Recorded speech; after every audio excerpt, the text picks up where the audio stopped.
आज हम three phase induction motor के वर्किंग देखेंगे कि थ्री फेज इंडक्शन मोटर जो है वो कैसे वर्क करता है। उससे पहले हम कुछ टॉपिक को देखते हैं, कुछ पॉइंट हम नोट करेंगे। यदि हम लोगों के पास एक परमानेंट मैग्नेट है जो कि एक north pole and south pole बना रहा है, ओके, और इसके बीच में एक हम लोहे के पीस को रख दें, तो मैग्नेटिक फ्लक्स जो जनरेट होगा वो नॉर्थ टू साउथ जाता है। तो ये आयरन के पीस को कट करके निकल जाएगा साउथ की तरफ, ओके। यदि हम इसी के लोहे के पीस के पास हम एक कॉपर का पीस ले लें, तो ये जो कॉपर का पीस है वो मैग्नेटिक फ्लक्स को अपोज करता है, जिसके कारण जो मैग्नेटिक फ्लक्स जो है कुछ ऐसे फ्लो करेगा, इसे कट नहीं कर पाएगा।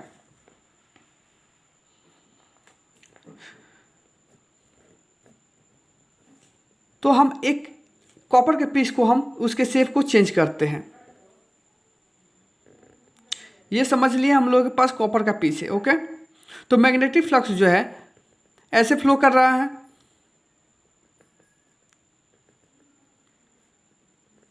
तो इस पे एक टॉर्क लगाएगा। ये जो कॉपर का प्लेट है ये रोटेट करेगा, रोटेट करके इस शेप में आ जाएगा, इस शेप में आ गया। अब ये मेरा कॉपर का प्लेट जो है वो स्थिर हो गया, ये अब रोटेट नहीं करेगा क्योंकि इस पे किसी प्रकार का टॉर्क नहीं लग रहा है।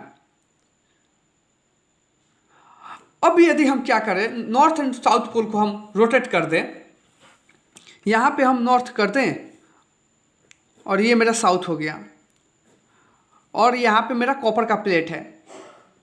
फिर जो है मैग्नेटिक फ्लक्स ऐसे फ्लो करना स्टार्ट कर देगा, तो फिर मेरा ये कॉपर का प्लेट जो है वो रोटेट करेगा और कुछ इस शेप में आ जाएगा। तो हम देखें नॉर्थ एंड साउथ पोल जब हम रोटेट कर रहे हैं तो मेरा कॉपर का जो प्लेट है वो भी रोटेट कर रहा है।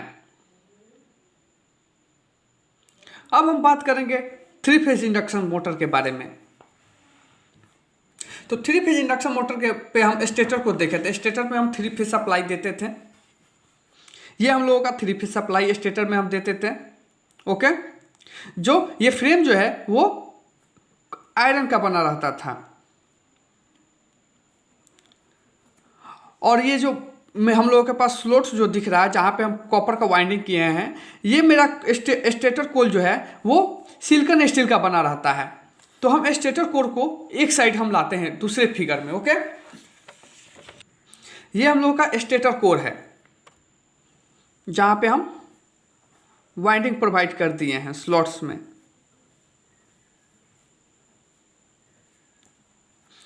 और इसके टर्मिनल में हम थ्री फेज सप्लाई दे दिए RYB। जब हम RYB देंगे तो इसमें भी एक नॉर्थ पोल बनाएगा एंड साउथ पोल बनाएगा। तो हम क्या किए, एक एग्जांपल हम समझ रहे हैं। यहाँ पे ये हम लोगों का स्टेटर जो है, यहाँ पे हम कॉपर का वाइंडिंग कर दिए, सिलिकॉन स्टील में कॉपर का वाइंडिंग किए हैं, ओके। तो यहाँ पे नॉर्थ एंड साउथ पोल बनाया, और यहाँ पे हम क्या करेंगे, एक कॉपर के प्लेट को यदि रखते हैं जिसे हम रोटर समझ रहे हैं, ओके, तो ये क्या करेगा, मैग्नेटिक फ्लक्स जो है नॉर्थ टू साउथ जाना शो करेगा यहाँ पे। तो ये कॉपर का जो प्लेट है वो रोटेट हो जाएगा, इस शेप में आ जाएगा। फिर ये नॉर्थ एंड साउथ पोल क्या करेगा, यहाँ पे नॉर्थ बन गया, यहाँ पे साउथ बन गया, ये रोटेट कर गया, जिसे हम इसी को कहते हैं रोटेटिंग मैग्नेटिक फील्ड। रोटेट किया तो फिर ये मेरा कॉपर का जो प्लेट है वो भी रोटेट करेगा। अब यहाँ पे आते हैं, जब हम यहाँ पे RYB फेज दिए हैं तो नॉर्थ एंड साउथ पोल यहाँ पे बना, और ये जो नॉर्थ एंड साउथ पोल है ये रोटेटिंग मैग्नेटिक फील्ड है, ये रोटेट करते रहेगा इस स्टेटर में, ओके। इस स्टेटर में रोटेट करते रहेगा, रोटेट। अब हम क्या करेंगे, ये जो केज रोटर है हम इसमें पुट कर देंगे, केज रोटर को हम इसमें पुट कर देंगे, ओके। और केज रेटर में हमको पता है ये जो इंड रिंग है यहाँ पे हम इसको शॉर्ट कर देते हैं। यहाँ पे तो हम देख रहे हैं सिर्फ यहाँ पे हम लोगों के पास कॉपर का प्लेट है, ओके, कॉपर का यहाँ पे रड है, यहाँ पे ये कॉपर का रड हम इसमें पुट कर दिए। यहाँ पे हम केज रोटर को पुट कर दिए रोटर के रूप में, ओके। अब और यहाँ पे हम कॉपर के रड को लगा दिए, कॉपर रड जो है। अब यहाँ पे क्या होगा, जब नॉर्थ साउथ पोल बनेगा ऐसे फ्लो होगा। तो हम यहाँ पे देखे थे जब कॉपर का प्लेट जो था वो नॉर्थ एंड साउथ पोल जब रोटेट करता था तो ये इस पर भी टॉर्क लगता था और ये भी रोटेट करता था। और ये जो नॉर्थ एंड साउथ पोल है ये रोटेटिंग मैग्नेटिक फील्ड है। तो हम बोल सकते हैं स्टेटर में रोटेटिंग मैग्नेटिक फील्ड प्रोड्यूस हो रहा है जब हम एसी सप्लाई प्रोवाइड कर रहे हैं। तो ये रोटेटिंग मैग्नेटिक फील्ड जब ये कॉपर को कट नहीं कर रहा है, इसके आसपास से गुजर रहा है, ओके, तो ये रोटेट करेगा। रोटेटिंग मैग्नेटिक फील्ड के कारण इस पे टॉर्क लगेगा और ये जो रोटर जो है मेरा रोटेट करेगा। अब ये जो है इस शेप में आ गया, यहाँ पे ये जो कॉपर जो है इस शेप में आ गया, यहाँ पे आ गया। तो अब यहाँ पे आ गया तो ये स्थिर हो गया। फिर मेरा नॉर्थ एंड साउथ पोल जो है वो रोटेट करके यहाँ पे बन गया नॉर्थ एंड साउथ पोल, क्योंकि रोटेटिंग मैग्नेटिक फील्ड है। अब क्या करेगा, इस कॉपर के प्लेट पे टॉर्क प्रोड्यूस करेगा। नॉर्थ से साउथ पोल मेरा जाएगा कॉपर मैग्नेटिक फील्ड और फिर ये रोटेट करेगा। हम एज्यूम करेंगे सेम ऐसे ही जो हम यहाँ पे समझे थे। एक तरह से यहाँ पे देख लें कि कैसे मेरा कॉपर का प्लेट जो है वो रोटेट करता था। हम जब रोटेटिंग मैग्नेटिक फील्ड को चेंज करते थे, नॉर्थ एंड साउथ पोल को चेंज करते थे, तो इस पे भी टॉर्क प्रोड्यूस होता था और ये मेरा रोटेट करता था। अब हम सिर्फ यहाँ पे कॉपर के प्लेट को देखें, कॉपर का रॉड जो है यहाँ पे पुट किए थे, तो ये मेरा रोटर जो है वो रोटेट कर गया और इस रोटर में किसी भी प्रकार का एक्सटर्नल यहाँ पे सप्लाई नहीं दिए हैं, सिर्फ हम स्टेटर में 3 फेज सप्लाई दिए हैं। अब हम बात करेंगे ये जो रोटर हम लोगों के पास था,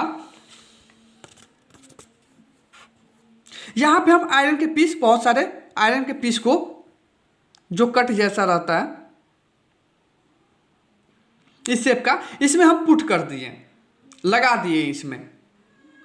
अब हमको पता है आयरन के पीस और मैग्नेटिक फील्ड में क्या कनेक्शन रहता है।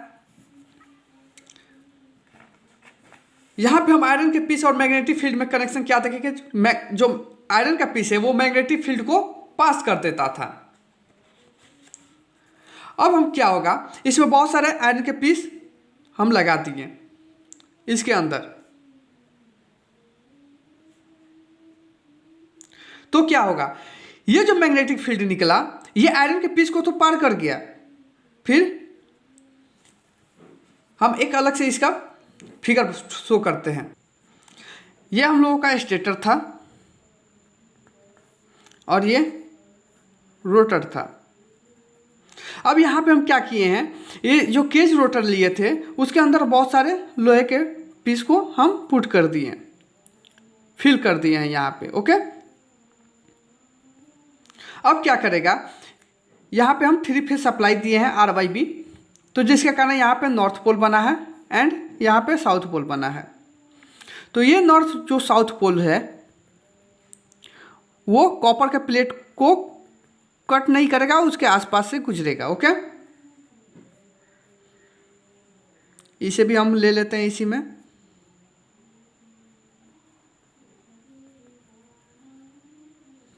जब ये नॉर्थ एंड साउथ पोल जो है इसके कॉपर के प्लेट से आसपास से नहीं गुजर रहा है, लेकिन ये लोहे के पीस है इसे क्रॉस कर दे रहा है, ओके, इसके आर पार कर दे रहा है। अब यहाँ पे क्या होगा, ये एक स्थिर मोड में आने की कोशिश करेगा, ये रोटेट करेगा। रोटेट होने के बाद ये स्थिर हो जाएगा, सेम जैसे हम बताए थे यहाँ पे नॉर्थ पोल है, यहाँ पे साउथ पोल है। तो जब कॉपर का प्लेट इस शेप में रहता है तो स्थिर रहता है। अब क्या होगा, यहाँ पे तो एसी सप्लाई दी है RYB। अब ये नॉर्थ एंड साउथ पोल जो है वो रोटेट कर गया, नॉर्थ एंड साउथ पोल यहाँ पे बन गया। अब ये स्थिर मोड में है, फिर से ये क्या होगा, यहाँ से मैग्नेटिक फ्लक्स साउथ की तरफ जाना स्टार्ट करेगा और यहाँ पर टॉर्क प्रोड्यूस करेगा और ये रोटर जो है मेरा रोटेट करेगा। ऐसे ही मेरा 3 phase induction motor working condition में रहता है। ओके, अब ये रोटेटिंग मैग्नेटिक फील्ड जो है जिसे हम क्या बोलते हैं, सिंक्रोनस स्पीड, सिंक्रोनस स्पीड जिसे हम ns से शो करते हैं। अब हम बात करेंगे क्या मेरा रोटर का जो स्पीड है वो रोटेटिंग मैग्नेटिक फील्ड के स्पीड के इक्वल होगा, सिंक्रोनस स्पीड के इक्वल होगा? नहीं, रोटेटिंग मैग्नेटिक फील्ड का जो स्पीड है वो मेरा अधिक रहता है, आगे चलता है ये रोटर के स्पीड से। तो हम बोल सकते हैं ns जो सिंक्रोनस स्पीड का जो स्पीड है वो nr से अधिक है, रोटर के स्पीड से अधिक होता है। अब हम बात करेंगे कितना अधिक है, तो हम बोल सकते हैं जो ns का जो स्पीड है इसके 2 से 4%, 2 से या 4% nr का स्पीड कम होता है। जैसे ns का स्पीड हम लोगों के पास 1000 है, तो nr का जो रोटर का जो स्पीड है वो 600 आरपीएम, सॉरी 960 आरपीएम